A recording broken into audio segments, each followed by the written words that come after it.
जय हिंद, वंदे मातरम साथियों।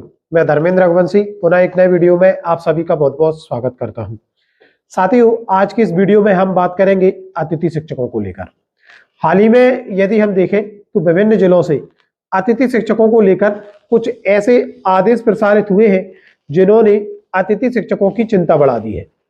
चाहे हम सिंगरौली से जारी हुए आदेश की बात करें, भिंड जिले में जिला शिक्षा अधिकारी कार्यालय से जारी हुए आदेश की बात करें, या फिर गुना जिले से जारी हुए आदेश की बात करें, ये जो सभी आदेश हैं जिला शिक्षा अधिकारी ने समस्त संस्था प्रमुख साथ ही साथ संकुल प्राचार्यों के लिए जारी किए हैं, विशेष रूप से संकुल प्राचार्यों के। और इन तीनों आदेशों में एक संदर्भ मेंशन किया गया है।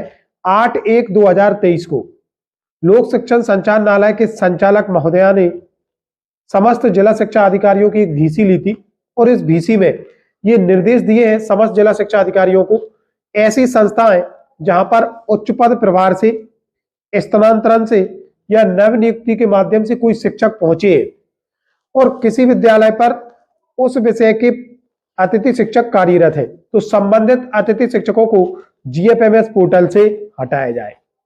आप सभी को मालूम ही है 4 अक्टूबर को DPI ने एक आदेश जारी किया था जिसमें यह स्पष्ट किया था कि आगामी आदेश तक GFMS पोर्टल से अतिथि शिक्षकों को नहीं हटाना है, यानी कि इन्हें कार्यमुक्त नहीं किया जाना है। अब किसी भी प्रकार का पत्र भी जारी नहीं हुआ है, ना ही आगामी निर्देश पत्र के माध्यम से दिए गए हैं और ना ही कोई आदेश जारी हुआ है। अचानक पर्दे के पीछे से ही हम इसे कहेंगे कि VC के माध्यम से समस्त जिला शिक्षा अधिकारियों को निर्देश दे दिए गए हैं और लगातार अतिथि शिक्षकों की कार्यमुक्ति को लेकर जिलेवार निर्देश प्रसारित हो रहे हैं समस्त संकुल प्राचार्यों के लिए। अब सवाल यही है, तो क्या ऐसे अतिथि शिक्षक जो विभिन्न संस्थाओं पर कार्यरत है और उस संस्था पर उच्च पद प्रभार से शिक्षक आ चुके हैं, ट्रांसफर के माध्यम से शिक्षक आ चुके हैं, या फिर मान लीजिए नवनियुक्ति के माध्यम से शिक्षक आ चुके हैं, तो वो अतिथि शिक्षक हटाए जाएंगे? जी हाँ, बिल्कुल, क्योंकि DPI ने समस्त जिला शिक्षा अधिकारियों को निर्देशित कर दिया है और उसमें ये मेंशन किया है कि अगर आप GFMS पोर्टल से उन्हें नहीं हटाएंगे तो संबंधित अतिथि शिक्षक का जो वेतन है, जो मानदेय है, वो आप स्वयं आहरित करेंगे, अब वो भी अपने खर्चे से। अब इस तरीके से यदि हम देखें, देखिए जब GFMS पोर्टल से अतिथि शिक्षक हट जाएंगे तो भाई भले ही संस्था पर कार्य करते रहे, उनका मानदेय भुगतान नहीं होगा। होगा भी कैसे? क्योंकि मानदेय जनरेट ही नहीं होगा जब वो पोर्टल पर दर्ज नहीं होंगे। तो ऐसे में ये जो निर्देश है अतिथि शिक्षकों की बहुत अधिक चिंता बढ़ाने वाले हैं और निश्चित तौर पर एक बार फिर DPI को इस चीज को संज्ञान में लेना चाहिए, क्योंकि अब हम सत्र समाप्ति की तरफ है।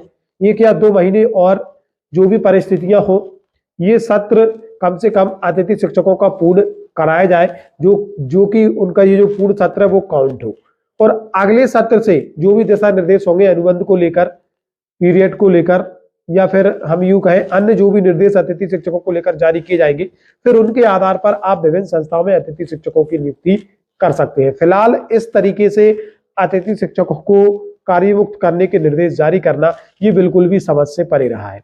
अतिथि शिक्षक वैसे ही असमंजस की स्थिति में है, तरह तरह के निर्देश उनको लेकर आ रहे हैं, तरह तरह के उनके जो संगठन के पदाधिकारी हैं वो पहले से ही उनको भ्रमित किए हुए हैं। कभी कहीं से ये खबर आ जाती है कि अब आपके ये बड़े आदेश जारी होने वाले हैं, कभी कोर्ट केस का झांसा उनको दिया जाता है कि कोर्ट केस के माध्यम से आपका नियमितीकरण हो सकता है। तो इस तरीके से हम देखें तो विभिन्न प्रकार की प्रतिक्रियाएं अतिथि शिक्षकों को लेकर वर्तमान में चल रही है, और ऐसे में ये जो निर्देश है वास्तविक रूप से अतिथि शिक्षकों को काफी ज्यादा चिंतित कर सकते हैं।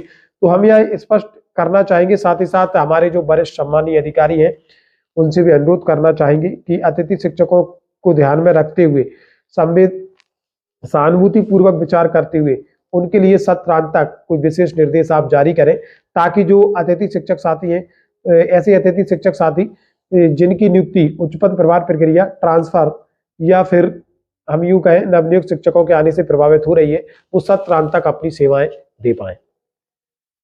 साथियों, हम अतिथि शिक्षकों से संबंधित महत्वपूर्ण अपडेट जानकारी हमारे चैनल पर रखते रहते हैं। यदि आप हमारे चैनल पर नए हैं तो इससे जरूर जुड़ें और इसे सब्सक्राइब जरूर कर लें। जैसे ही कोई अन्य अपडेट प्राप्त होगा निश्चित तौर पर वीडियो के माध्यम से आपको अवगत कराया जाएगा।